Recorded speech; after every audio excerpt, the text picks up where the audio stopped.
Oh, hello. Oh, eto. Kwento na naman tayo. 90s, 2000. Basta kung saan man, nung 19 to, whatever year. For the record lang din at para sa may babalikan pag kalipat ng panahon. Poblasyon. Poblasyon tayo. Ano bang meron na poblasyon? Tawid. Diba?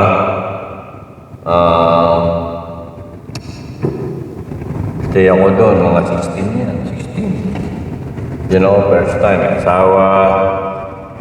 Diyan na yung asawa ko. Libin na kami dyan. Poblasyon. Oo. Tapos, grupo, HB. Ano pa ba? Diyan lahat nagsimula eh. Showbiz na rin. Diyan na rin. Continuous na rin ang showbiz ko dyan. Di ba? Benta ng kung ano-ano.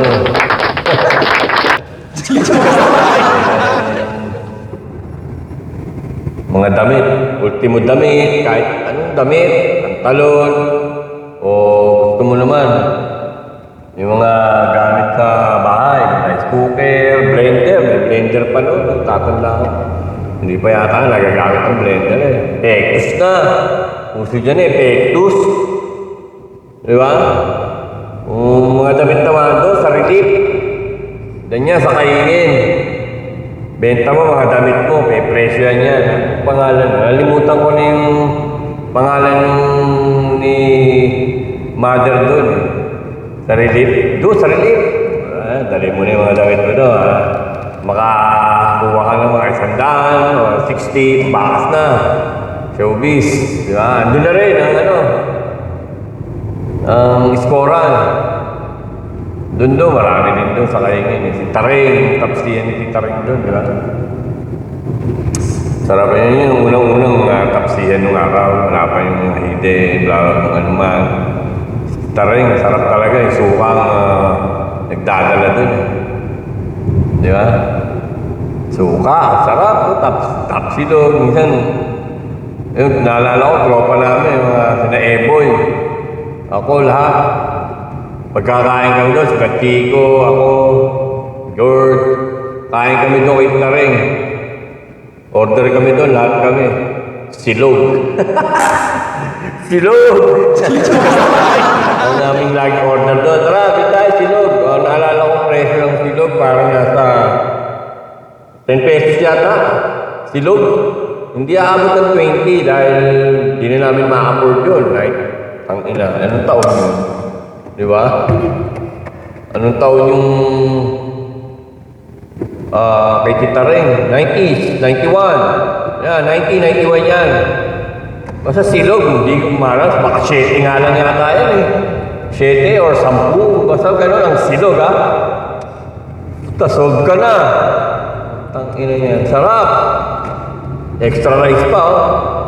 Malilibre kami ni Eboy niyan. Hindi makalimutan yan. Si Eboy yung laging kaya dyan.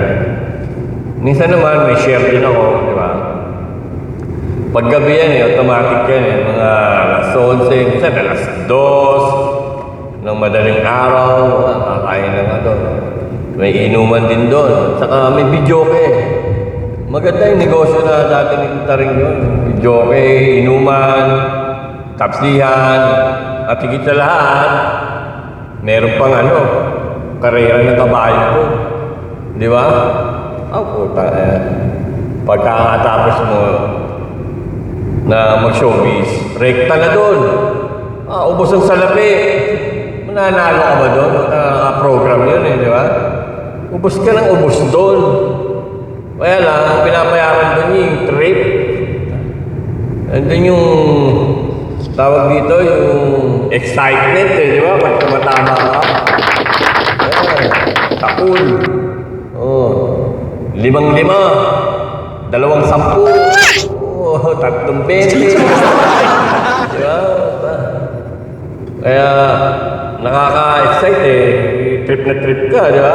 Di yun, ubos ang pera mo. Di ba? Diskarte na naman, hanap na naman ng mga bebenta. Para makabalik na naman doon sa ano, kay kita rin, para makapaglaro ng karera.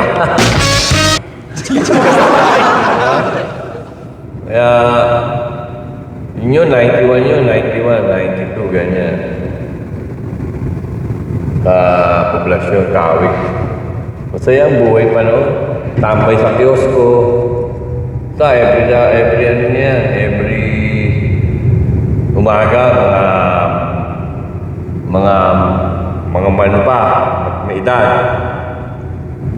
Na Henry, na Pao, siya tambay sa simbahan.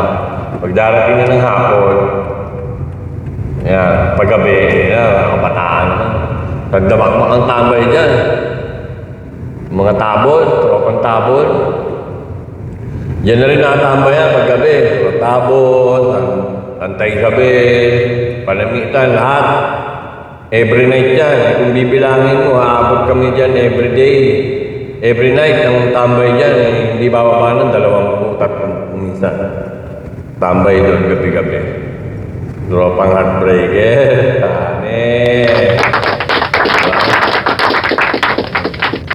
Yung mga tambay lagi dyan, naalala ko. Tapos, ano pa battery?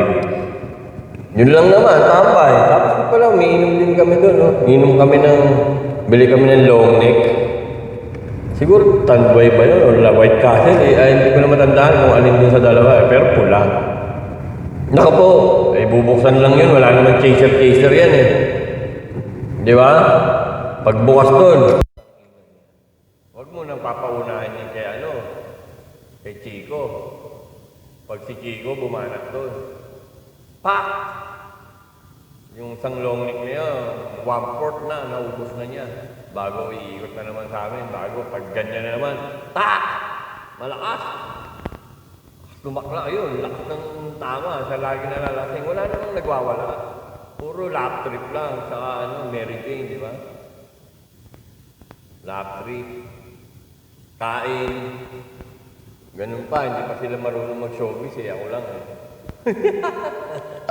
Ako lang ang marunong mag-showbiz. Di ba? Sila hindi pa. Kaya, baga talagang ahead pa rin ako sa kanila. Pero 17 years old lang siguro ako. Mga panahon na yan.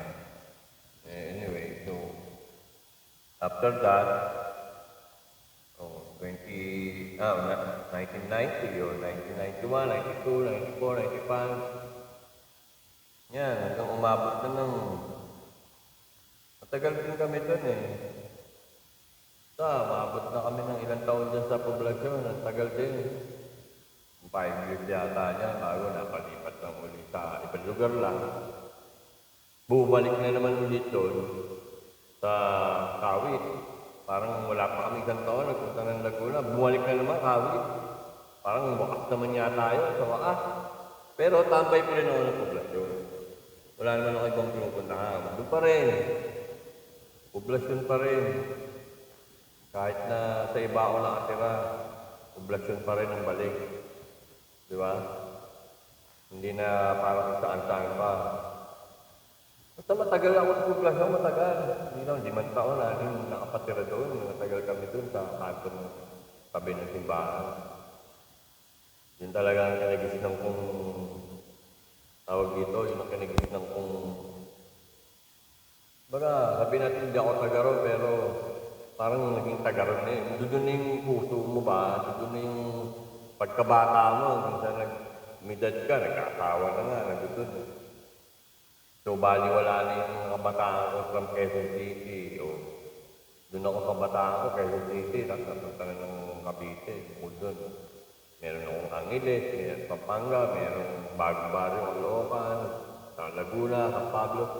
Bago nagpunta ng Cavite, parang baliwala yun. Oo.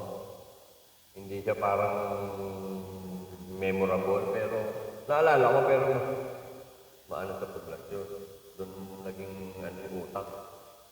Doon na tumatak lahat ng mga bagay at mga istorya, mga magaganda at saka mga mga exciting ng mga pangyayari sa buhay, di ba? Lahat-lahat. Nang parang pwede mong ikwento sa buhay mo na maging masaya. Malungkot, wala namang problema. Wala naman, hindi naman ako nalungkot yata ng mga kabataan ko. Hindi ako namang problema siguro. Kasi nga, puro showbiz lang ang mga nasa utak eh. Or kung ano man, magiging masaya ka, eh, yun. Ganun lang. Wala akong naging problema. Ako, problema. Parang ganun ang nangyari. So yun, 1991, 1995, ganun lang. Paulit-ulit lang. Tambay, kain sa gabi, tulog, ng mga alas 5 na ng madaling araw, meeting ng mga alas 10, alas 11, tambay, paulit-ulit lang, ganun lang, kasi bata pa. Di ba? Mga naalala ko lang naman ang kinukwento ko, hindi naman ako magkukwento siguro ng parang istorya ako, pero yun lang mga naalala ko. Yan, mga taga-tapang, Santa Isabel, mga solid na heartbreaker yan. Kaya lahat sila lagi nagsasabugan din yan, gabi-gabi yan. Gabi-gabi. Wala nang natapos sa gabi o araw na lagi nandun doon. Tropa, lahat. Kaya masaya yan eh. Marami na rin nawala sa mga tropa. Maraming nawala, yung iba nasa ibang bansa. Yung iba ay pumanaw na. Di ba? Nagpahinga ng tuluyan na. Yun nga, dapat ikakasaya mo palagi. Ako, maabot pa ako ngayon, nagkukwento pa. Buti ka nakapagkukwento pa ako. Di ba? Sa iba, wala na yung kwento. Wala na. Hindi na nila na-record. So, ganun lang naman ang ginagawa ko. For the record lang ito eh. Para may babalikan ako. Pero may babalikan yung mga anak ko. Kwento. Kung gusto nilang mapanood sa ulit o makita sa nila. Diba? Ang apo mo. Pero, ano lang for the record lang. So, sa YouTube din. Pinopost ito sa YouTube. Bukod sa Facebook. YouTube din kasi possible mawala itong Facebook na to, phone mo or ma-hack. Hindi mo na, wala na yan. Hindi mo na yung mga memory magbabalik yan. Hindi mo na rin mapupost ulit or hindi mo na siya makikita dahil wala na yung account mo. Hindi ka tulad sa YouTube. Hindi yan mawawala. Habang buhay na yan. Kaya pwede nyo rin manood ng ibang mga video. Manood kayo sa YouTube, mga video ko, or pwede kong balikan sa, yun, Joffrey Santa Rita. Santa Rita, yan, sa YouTube. Joffrey Santa Rita, yan. Marami akong video doon, bukod lang dito sa mga kwento ko, iba-iba sila. Yun. Pwedeng manood ng video, malibang-libang, ano man mga nangyayari. May iba lang. Eh ko, kung may mga kakilala ako, may mga video din, panonoorin ko sila, wala naman. Wala naman na akong makita ng mga kaibigan ko, mga ginagawa, ganito. Magkwento sila tungkol sa mga kaibigan nila, saan sila nang galing, ganun ba? Mga nakasama mo, di ba? So, maganda rin kasi. Meron bang video, napapasama sa kwento, di ba? Sa ibang mga nag-aabang tropa ko din. Shoutout dyan kay JP, kay Kevin. Malapit na yung istorya natin, konti na lang. Dito muna tayo sa, malapit na eh, tapos na, sa poblasyon naman lahat ng kwento ko, wala namang iba. Di ba? So, random naman yan. So, shoutout sa inyo. Malapit na tayo, mga tropang ano. Kung sino man yung mga makakaalala at nagpapaalala kung anong gusto kong ikwento. Sabihin nyo lang, kukwento ko yun, maalala ko. Pagka may nagsabi, maalala ko. Anyway, sige, so dito muna tayo, okay? So, susunod na video ulit. Alam ko, part 7 na to eh. Di ba? So, dito muna tayo. Tapos ko lang mag-work. Pahinga muna. Okay? See you on part 8, part 7 to. Dito, di ba?